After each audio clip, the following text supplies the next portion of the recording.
Welcome everyone to the very first ever Flying Upside Down Conference and the Hiller Aviation Museum. A good entrepreneur, like a good pilot, learns to fly straight, trust the instruments, and recognize which way is up. It takes knowledge, skill, and self-awareness. And once you can maintain straight and level flight, then there's absolutely nothing stopping you from soaring higher and faster. Take a new lens to your work. Imagine you were only paid for the results that you produce, for the breakthroughs. It doesn't matter how many emails you respond to. That's not the evidence of success. It's did you make a contribution? They teach you as a pilot, you're always the pilot in command. You can't abdicate that responsibility. The buck stops with you. But they also teach you to ask for help. What matters is cognitive diversity.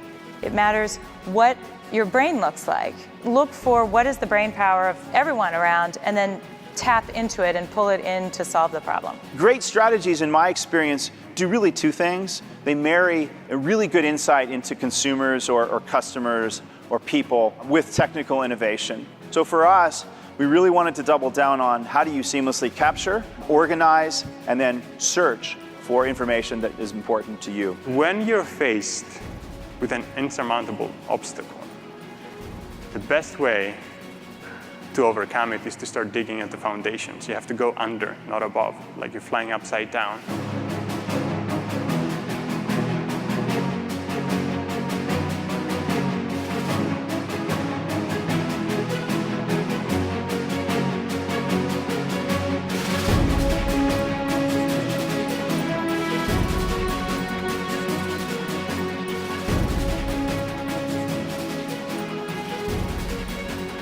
What I believe is if we start loving the customer as a sales organization, we can change the industry.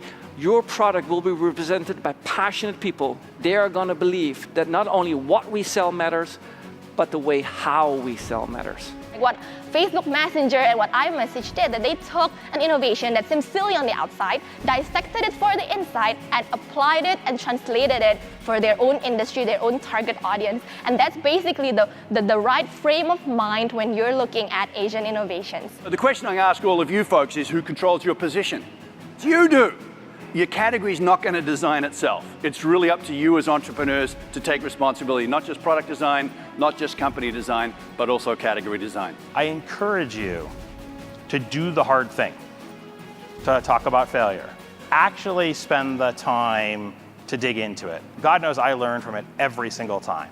As you grow, as you change, as you scale, revisit the content, revisit your values, make sure that you're living what you say you're living, and be authentic about it. Make sure that every part of your story fits together. Your team, your market opportunity, why you're raising the amount you're raising. Spend the time to craft a good story. It's so easy to get caught up in the problems you're facing, and there's so much benefit to slowing down and actually giving the team time to think about, are there paths that we're not looking at that are faster to get us to whatever the next milestone is. Get out there, be inconvenienced. Don't take for granted the folks who help you build your business. It's part of your job as a leader.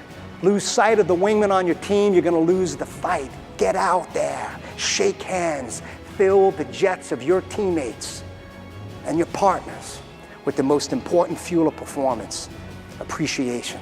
Wingman, God bless you folks. Have an awesome night.